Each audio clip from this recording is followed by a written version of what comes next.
Bonjour, je m'appelle Camille et bienvenue dans ce nouvel épisode tricot.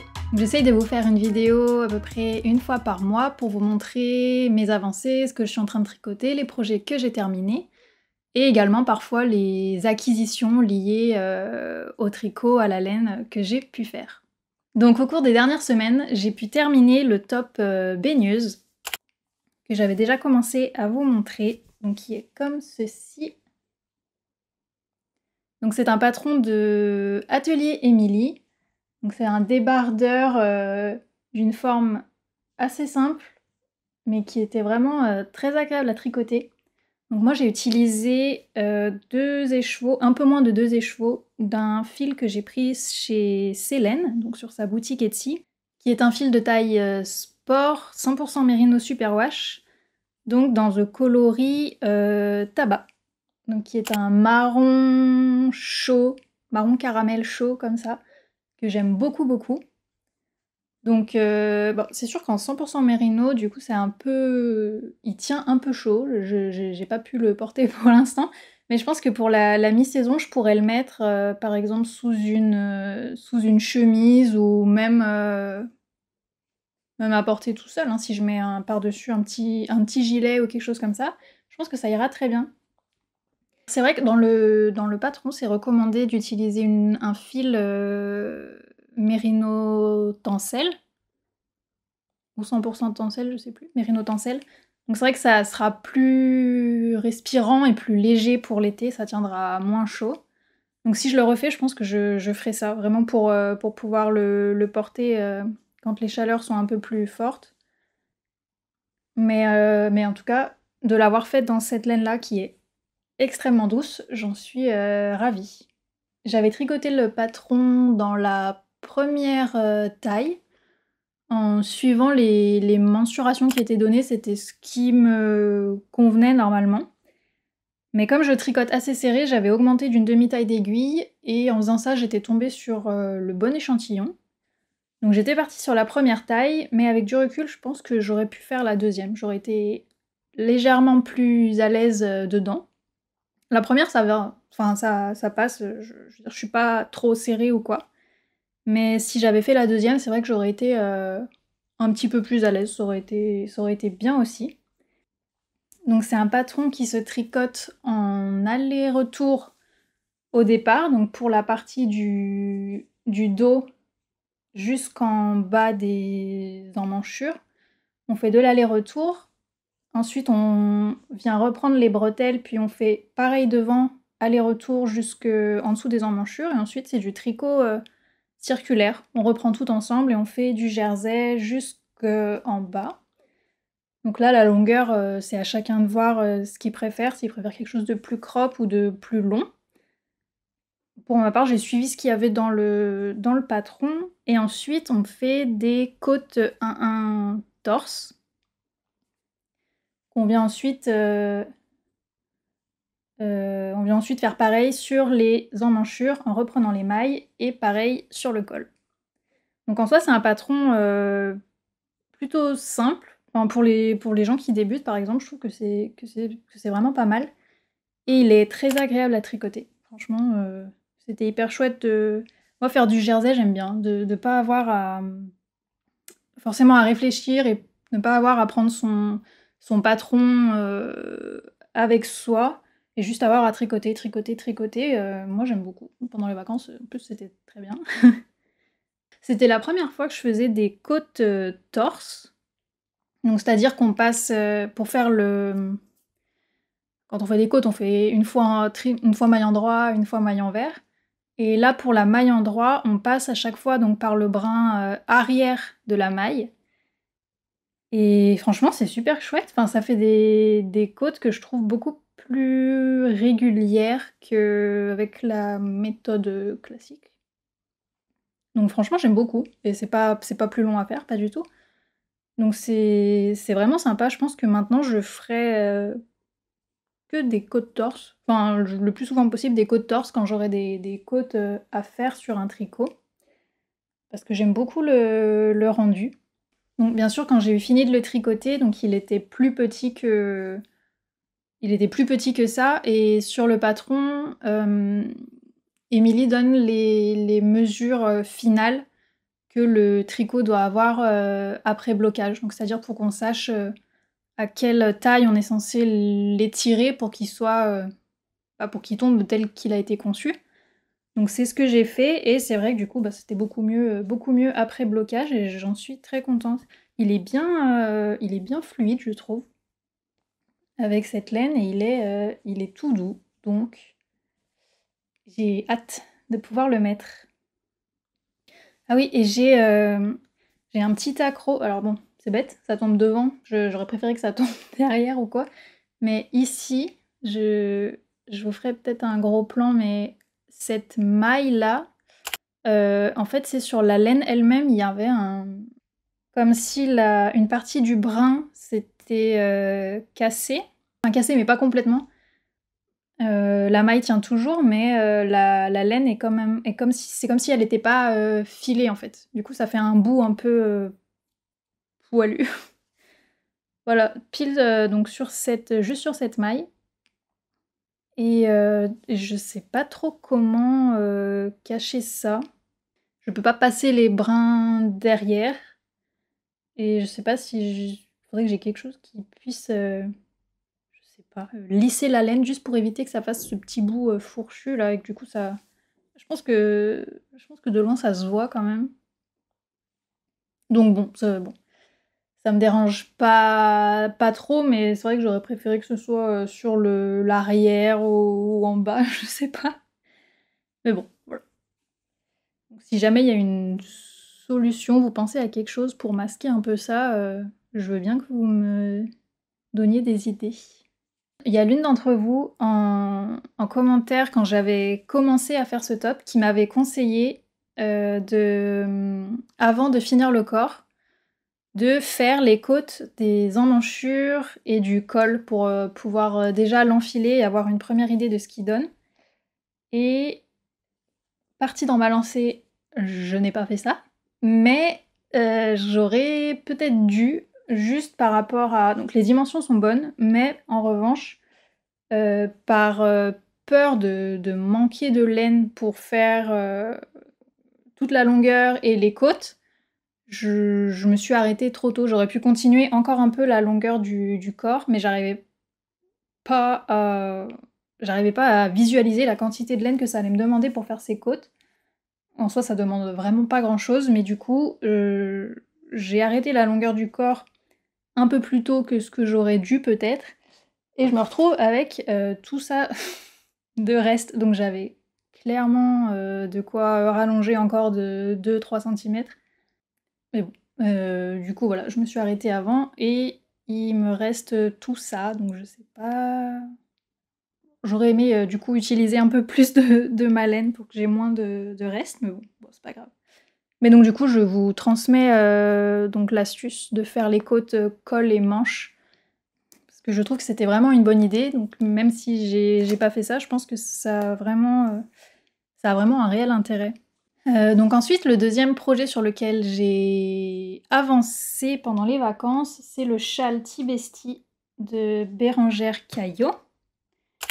Donc que je tricote dans la laine sock de Malabrigo, dans le coloris Playa. C'est une laine fingering, donc 100% Merino Superwash. Donc qui est... j'aime beaucoup parce qu'elle est... Il y a des variations dedans, elle est globalement d'un bleu foncé qui peut tirer un peu sur le violet. Mais dedans, il y a plein de variations qui vont vers le beige, sable. Donc je trouve ça trop trop beau. J'adore. Donc le châle, il est pour l'instant comme ça. Oups. Voilà.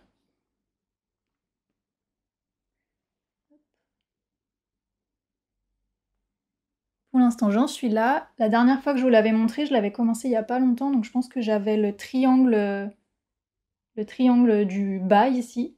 Donc j'ai réussi à avancer jusque là. Donc du coup, forcément, plus j'avance, plus les rangs sont longs, et plus ça prend du temps pour faire une ligne. Donc Donc voilà, j'aime vraiment beaucoup, beaucoup le rendu. Je trouve qu'on voit quand même bien le motif, enfin les motifs, malgré les nuances sur la laine. Donc on voit bien les bobbles, on voit bien les côtes, les côtes anglaises. Ça se tricote avec des aiguilles de... Non, pas du tout. 3,5. Donc que j'ai mis sur un câble de 100 cm pour avoir de la marge de tricoter jusqu'à la fin du châle. Donc ça se tricote en aller-retour et on alterne du coup, on alterne donc les motifs, il y a une alternance de point mousse, de côte anglaise et de bobble comme ça. Donc c'est vraiment très chouette, ça permet de rythmer l'avancée du tricot, ça le rend très agréable à tricoter et la laine, j'en suis hyper contente. Du coup il va tenir chaud, il va tenir bien chaud je pense, mais il reste très fluide quand même. Donc au moment où j'ai repris le tricot de ce châle, ça faisait quelques jours, quelques semaines que je l'avais pas retouché. Et du coup, quand j'ai recommencé, en fait, j'ai dû reprendre sur cette ligne de bobble ici. Et en fait, j'ai relu les instructions trop vite et j'ai pas vu que la première étape pour faire la bobble, c'est de tricoter. On tricote endroit, on yarn over, comme on dit ça. Bref, on recrée une maille en repassant le fil autour, on retricote, on repasse le fil autour, on retricote. Et en fait, j'ai pas lu la ligne jusqu'au bout, j'avais oublié qu'il fallait faire ça dans la même maille. Et du coup, j'ai pris, moi, à chaque fois, 3 mailles les unes à la suite des autres, en fait. Ce qui fait qu'une fois arrivée au bout de ma ligne, en fait, j'avais beaucoup moins de mailles qu'avant, alors que j'aurais dû en avoir plus. Et donc j'ai essayé de rattraper ça à la ligne d'après en recréant des mailles. Sauf que je devais être un peu perturbée, je sais pas. Pour recréer ces mailles, au lieu de par exemple tricoter devant et derrière dans la même, pour du coup obtenir 2 mailles à partir d'une, j'ai fait des yarn over, encore une fois, je sais pas comment on traduit ça. Des jetés. Des jetés, c'est ça? Des jetés, je crois. J'ai fait des jetés. Donc, en effet, ça m'a bien rajouté des mailles, mais ça m'a rajouté des trous, quoi. Comme ça. Donc bon, bon c'est voilà, c'est un rang un peu à part. Après, il est pas en plein milieu du châle, ça va, c'est sur une pointe, donc ça me dérange pas trop. Et j'avais hésité, quand je me suis rendu compte que j'avais mal fait les bobbles, j'ai hésité à défaire pour recommencer cette ligne, mais en fait, je suis pas capable de défaire et de reprendre les mailles. Enfin, ça allait être trop compliqué là entre les jetés que j'avais fait, plus les différentes mailles qui du coup avaient formé les bobbles. Je savais pas du tout comment j'allais récupérer ça. Donc j'ai préféré continuer. Ça me dérange pas trop en vrai. Puis bon, bah du coup, c'est une erreur que j'ai faite qui me permet de me rappeler pour les autres lignes si jamais je laisse à nouveau le châle en pause un moment. Ça me permettra de me rappeler de pas refaire la même bêtise. Et voilà. Mais du coup, oui, ça c'est un truc, je pense que c'est quelque chose, peut-être parce que j'ai pas encore assez d'expérience, mais je défaire un tricot que j'ai fait jusqu'à un certain point et reprendre les mailles, c'est quelque chose qui me... Non. J'aime pas, j'ai l'impression que je vais forcément me tromper ou que je vais perdre toutes mes mailles et que je vais pas réussir à les reprendre. Donc pour l'instant, j'essaye d'éviter ça, mais c'est vrai que ce serait bien que j'apprenne, parce que par exemple comme ici, ça aurait pu me servir à reprendre mon tricot comme il faut.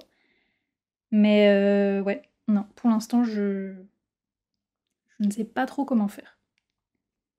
Ah oui, j'ai pas dit, mais c'est un patron qui normalement se tricote avec pile 2 écheveaux. C'est pratique au niveau du métrage, normalement il ne devrait pas y avoir de reste, ou vraiment très très peu. Donc voilà pour le châle Tibesti pour l'instant. j'ai encore de quoi faire, hein, parce que c'est un châle qui a quand même... à la fin, il doit avoir une envergure de 2 mètres. Mais en sachant que du coup, chaque ligne devient de plus en plus grande à chaque fois, donc il est de plus en plus long à tricoter. Mais j'aime beaucoup, beaucoup. Les instructions franchement, sont claires. Je trouve que le patron, il est pratique à suivre. Donc voilà. J'ai, pareil, hâte de continuer et de pouvoir le porter quand il fera froid. Donc j'ai démarré il y a quelques jours des chaussettes avec la laine autorayante que je vous avais montré la dernière fois. Donc c'est cette laine-là, j'aurais dû chercher comment on prononce le nom de la marque, mais je chercherai pour la prochaine fois. Donc c'est cette laine de la collection Downtown Coloris Museum Square. Donc que j'avais trouvé chez... Je l'avais prise chez Lil Weasel. Et la dernière fois, je vous avais montré que j'avais acheté 2 pelotes de fil coton chez Sostrengren, ces deux-là, pour me servir de contrastant donc sur cette laine-là. Donc je savais pas laquelle choisir. Et je vous avais demandé, et vous avez été unanimement à me dire que vous préfériez le lilas. Donc c'était aussi ma préférence par rapport au côté printanier des couleurs. Du coup, je suis partie là-dessus. Donc pour cette paire, je suis pas de patron. Ce que j'ai fait, c'est que j'ai monté 64 mailles, donc dans ma couleur contrastant, et j'ai fait des côtes 1-1 torse. Du coup, je voulais voir ce que ça donnait, les côtes torse sur les chaussettes, vu que j'aimais beaucoup ce que ça rendait sur le top baigneuse. Donc j'ai fait à peu près 1,5 cm, je dirais, de côte, et ensuite, je suis partie en jersey. Ce que je vais faire, c'est que je vais faire un tube. Un tube de la longueur, je sais pas encore quelle longueur, vraiment jusqu'où je vais m'arrêter. Ensuite, je ferai les arteilles en contrastant. Et plus tard, je viendrai faire un talon en... Comment on dit? Un talon après coup. Donc ça, j'en ai jamais fait. Les 2 autres paires de chaussettes que j'ai faites, j'avais utilisé la méthode du talon renforcé à gousset. Mais là, avec le fait que ce soit une laine autorayante, si je faisais ça, ça allait perturber le rythme des rayures, en fait. Enfin, une fois qu'on fait le gousset et tout ça, il y a pendant un certain temps, les mailles, on a beaucoup plus de mailles que les 64 qu'on a montées. Donc en fait, ça m'aurait fait des rayures beaucoup plus fines et enfin, ça aurait pas gardé le même rythme. Donc je voulais trouver un talon qui me permette de garder cette régularité-là. Et de ce que j'ai vu, le talon après coup, ça marche bien pour ça. Je sais pas, après, il doit exister sûrement d'autres méthodes de talons qui fonctionnent avec les laines autorayantes. Mais pour l'instant, je vais tester celle-là. Donc je verrai ce que ça donne. Pour les aiguilles, je suis partie sur des mini circulaires cette fois. Je voulais tester. Les autres fois, j'avais fait du Magic Loop à chaque fois. Mais je voulais voir, je me suis dit là, c'est le truc parfait pour tester les mini circulaires si ça me va ou pas, puisque c'est vraiment juste du jersey tout droit, j'ai pas d'augmentation, pas de diminution. Voilà quoi, donc je les ai testés, c'est les Knit Pro Nova, donc 25 cm en 2,25. Et franchement, j'adore, enfin c'est trop bien. J'ai l'impression que ça me fait avancer hyper vite. Enfin, j'avance forcément plus vite que d'avoir à chaque fois glisser le câble, faire glisser les mailles et tout ça pour changer d'aiguille. Et c'est trop bien. En plus, avec le rythme des rayures, on voit vachement qu'on progresse et ça pousse à continuer. Et du coup, ouais, je vais vachement plus vite que quand j'utilise le Magic Loop. Mais c'est hyper agréable, c'est hyper compact du coup, donc franchement j'aime bien. Par contre, enfin je dis par contre, je sais pas, j'ai l'impression que ça me fait tricoter moins serré pour que mes mailles arrivent mieux à se répartir sur le diamètre ici du câble. Mais du coup, la chaussette me paraît aussi plus large. Donc je sais pas si c'est qu'une impression ou quoi, parce qu'au final, j'ai quand même 64 mailles comme sur les autres chaussettes que j'ai tricotées. Mais en tout cas, c'est sûr que les côtes sont plus lâches. Donc j'espère que ça va tenir suffisamment à ma jambe, donc soit au niveau de la cheville, soit au niveau du mollet, suivant la hauteur que je fais pour la chaussette. Mais voilà, j'espère juste qu'elles vont pas être trop grandes. Du coup, ça me permet de tester. Et voilà, donc mis à part cette petite interrogation que j'ai, franchement, les mini circulaires, pour l'instant, j'adore. Donc ça, c'est tout pour les projets que j'ai terminés et avancés pendant les dernières semaines. Ensuite, j'ai fait une commande sur Lily.com parce que du coup, c'était mon anniversaire début juillet et ma maman m'avait offert un bon d'achat à dépenser sur le site Lily.com parce que je voulais me prendre un kit d'aiguilles donc circulaire. Donc je me suis pris ce set d'aiguilles là, le set Like ou Look. Il est hyper chouette et en fait j'ai pris parce que ce sont des aiguilles en bois. J'avais envie de me prendre des aiguilles circulaires en bois. Celles que j'ai là, c'est les Knit Pro Zinc. Du coup, elles sont en métal, quoi. Donc, je les aime bien, mais du coup, c'est vrai que j'avais envie de me prendre un set en bois. Donc, les aiguilles vont du 3,5 au 12 mm. Donc, on a 3,5, 3,75, 4, 4,5, 5, 5,5, 6, 6,5, 8, 9, 10, 12. Et les câbles, je crois que les câbles, on a du 40, du 60, du 80 et du 100, il me semble. Mais donc voilà, j'ai vraiment hâte de tester ce kit, il est trop chouette, il y a les poches du coup pour ranger, là tout ce qui est câbles, les embouts, tout ça, on peut mettre des petits accessoires dont on peut avoir besoin. Plus il y a le zip ici où on peut encore ranger des choses. Je pense que le pull que je vous avais montré que je veux me faire là pour l'automne, le coloring book raglan, je pense que j'utiliserai ces aiguilles, les aiguilles de ce set pour le faire. Donc voilà pour ça. Et je me suis pris aussi une boîte de peigne de blocage comme ça. Donc c'est les Knit Pro. Hop. C'est pratique que ça vienne dans une boîte comme ça. Et en fait c'est des... Pour bloquer les tricots, en fait, des petits peignes comme ça qui permettent de faire des lignes droites plus facilement qu'en utilisant les épingles individuelles que j'utilisais jusqu'à maintenant. Ça marche très bien aussi, mais donc du coup là, ben, au moins, on a directement soit 4 épingles d'un coup ou 8 épingles d'un coup. Donc c'est vrai que ça va plus vite et ça permet de mieux distribuer la tension sur le tricot qu'on bloque. Donc franchement, c'est bien pratique. Je les ai testés une fois sur mon top baigneuse justement et franchement ça marche très bien. C'est pas indispensable mais maintenant que je les ai, clairement je vais utiliser ça à chaque fois. Et dernière chose que je me suis pris sur Lily.com. En plus tout venait dans un petit sac comme ça. Trop chouette. Et donc la dernière chose que je me suis pris, c'est le magazine Pompon ou Pom-Pom. Je sais pas comment on dit. Le numéro donc du 10e anniversaire, donc printemps-été. Donc c'est un numéro à double côté. Il y a un côté pour ce qui est les tricots, plus pour la période chaude, et des tricots pour la saison froide. Donc c'est hyper chouette, je savais pas qu'il y avait ça. C'est la première fois que je prends un magazine tricot, de manière générale.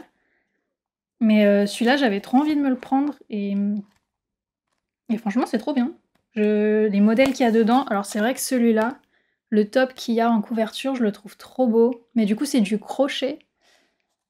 Le crochet, je m'y étais mis il y a pas mal de temps, mais j'avais pas vraiment fait de grosses pièces avec ou quoi, donc avant de me lancer là-dedans, il faudrait déjà que je me remette à faire genre peut-être juste des carrés simples ou des choses plus petites, parce que c'est vrai que j'en ai pas fait depuis très longtemps, mais franchement, je le trouve trop trop beau. Et après, il y a pas mal de modèles dedans que j'aime beaucoup. Voilà, il y avait genre ce bonnet. ce bonnet, il est trop chouette, j'adore.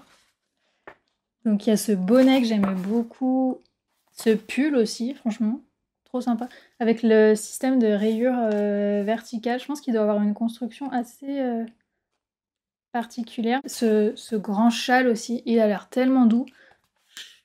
Le magazine est hyper beau et je pense que même si on tricote pas forcément les modèles qui sont présentés dedans, ça donne quand même beaucoup d'inspiration, rien qu'au niveau des formes, des inspirations couleurs et tout. Et je trouve ça hyper chouette d'avoir de